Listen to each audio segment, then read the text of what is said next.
I want to zoom out a little bit now and also take advantage of your deep experience when you were at the OSCE, both as the ambassador and then more importantly as the Secretary General, because of course much of the conversations today revolve around issues of deterrence and defense and strengthening Europe's capacity in the West against potential aggression. But this takes place against the backdrop of, as you said in the very first comments, when there was a European security architecture that appeared to be moving towards a more peaceful set of relations, not just in the western and east central part of the continent, but more broadly.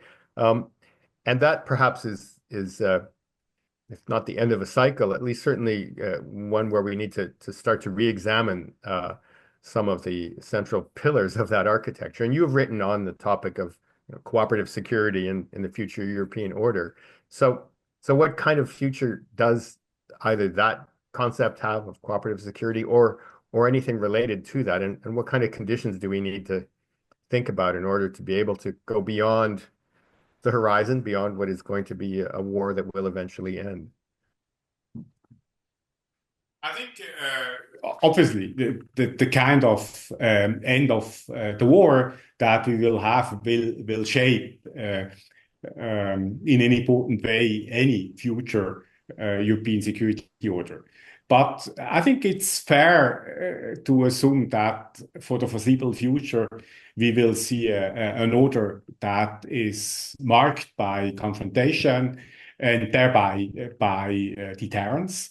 And there will not be much space for cooperative security in the short to medium term. I would argue that even in the short to medium term, you would need some elements of cooperative security to stabilize this confrontation. And, I would think of crisis communication channels. I would think of some guardrails to make sure that this confrontation, does not escalate, that does not turn hot. But again, I think we won't see a lot of space for cooperative security in the short to medium term.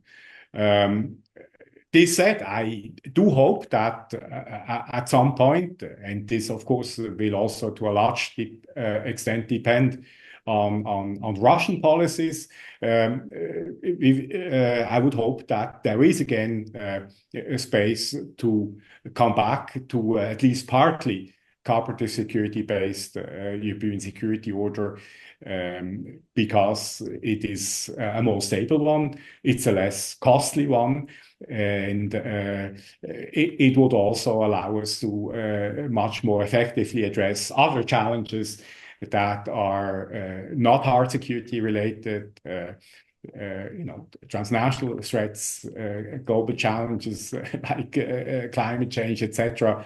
All this, is currently attention is so much diverted, and making the international community not being very effective in addressing these challenges. So in that sense, I do hope that there will again be a time for a gradual return of cooperative security.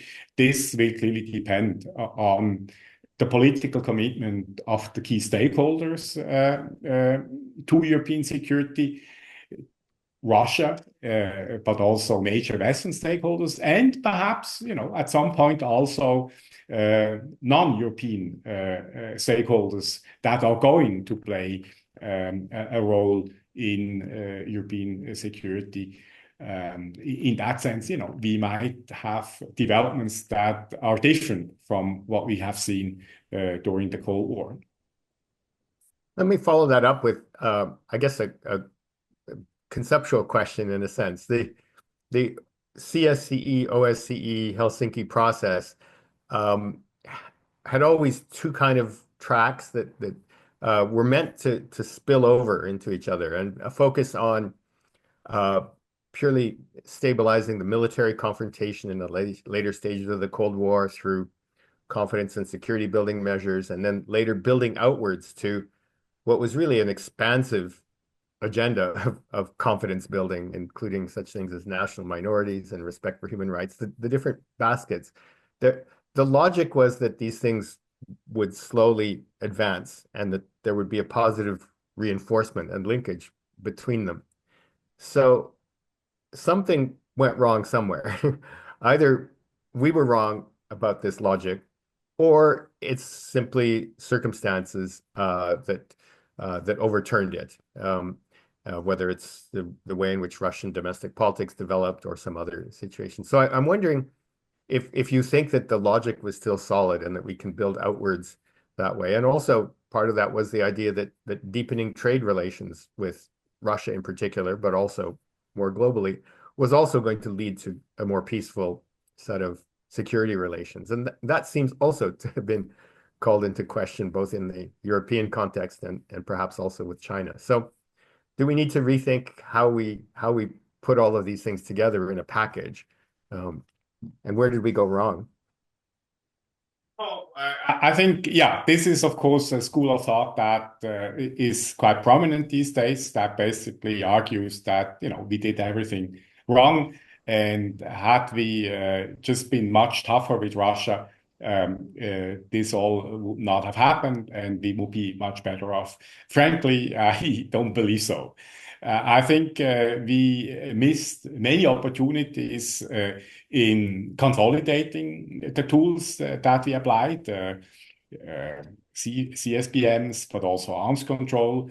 Arms control started unraveling basically at the turn of the millennium, with the US pulling out of the ABM treaty.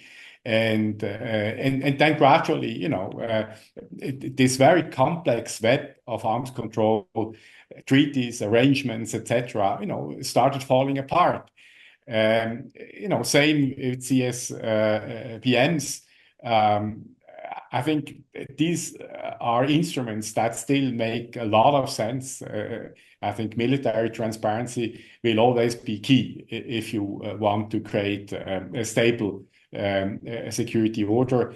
But okay, I mean, I was very much involved in attempts to modernize the Vienna document in the years after 2010, and we failed. And I would argue there was neither on the Russian nor on the Western side a genuine commitment to keep these instruments up to date. And the same goes with arms control. And I'm less of an expert when it comes to economic cooperation, but here as well, I would say obviously economic cooperation is not a sufficient condition for stability, but it may very well contribute to together with other aspects. And perhaps yet another thought, I also very closely followed, of course, what we back then called the crisis in and around Ukraine, conflict management attempts, and frankly, we've had quite some opportunities to implement the Minsk agreements. This was not done. And it's clearly way too easy to blame only one side for having missed these opportunities, to solve at least one conflict. So I think there will have to be a lot of retrospective soul searching in various capitals in the West on that question.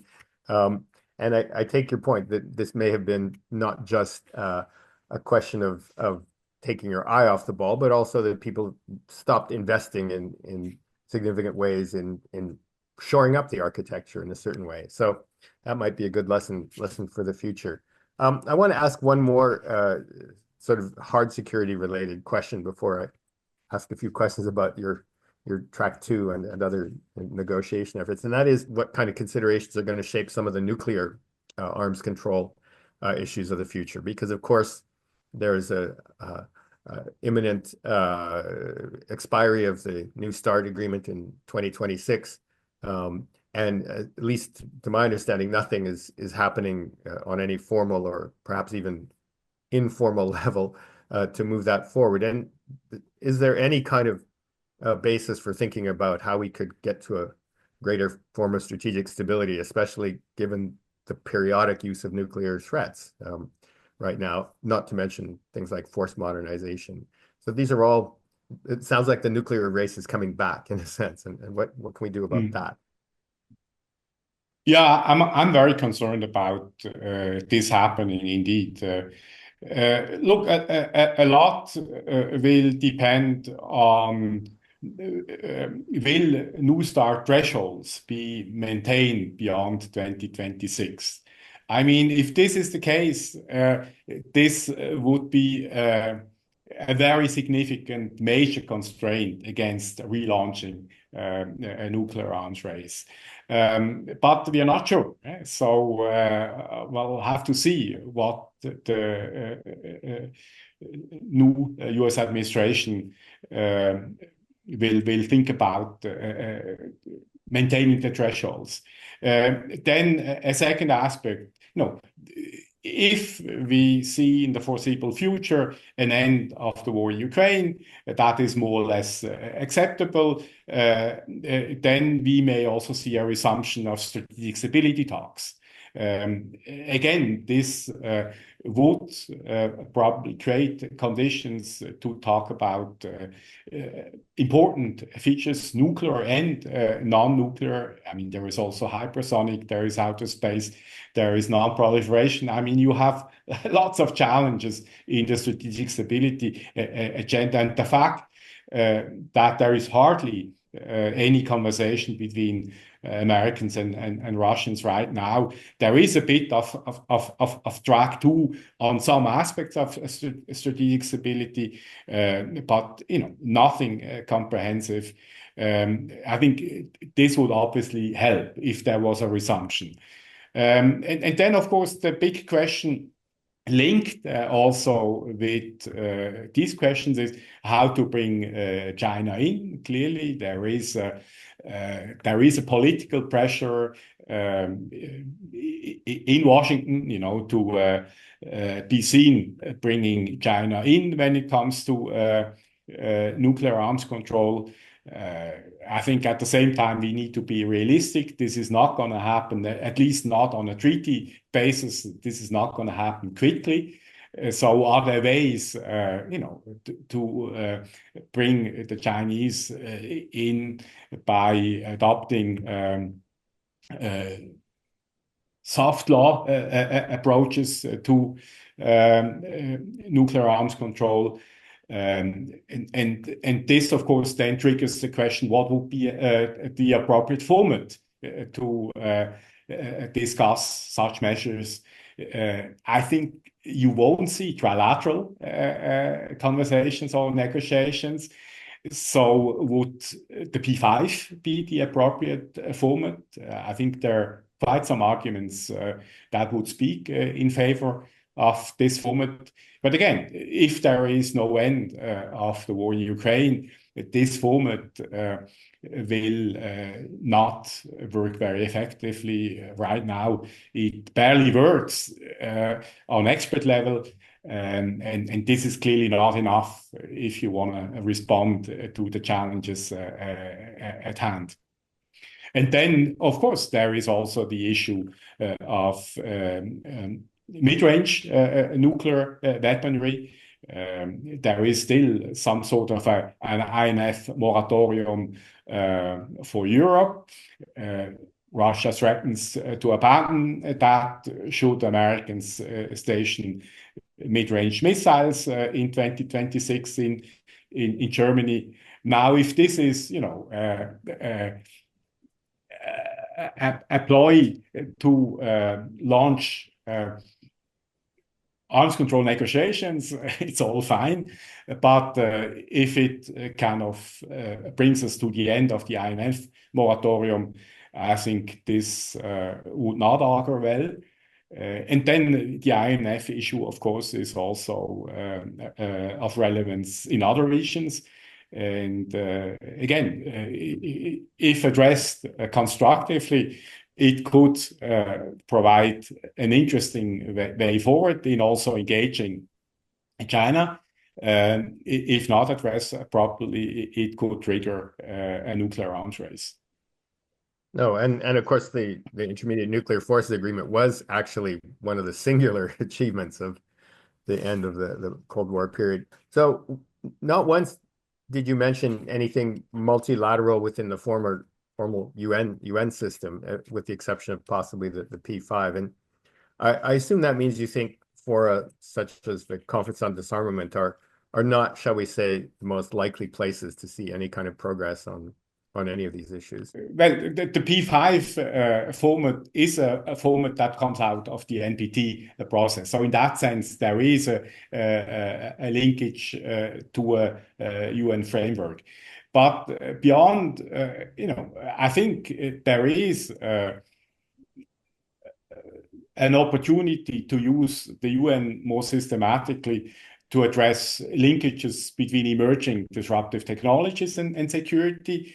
But again, I think only if key stakeholders, major powers, would allow the UN to do so. And currently, I mean, if you look at the state of the UN Security Council, if you look, at relations between Russia, US, and China, it's difficult to imagine, that this would not spoil also relations in a UN setting and thereby render these formats practically impossible and unrealistic.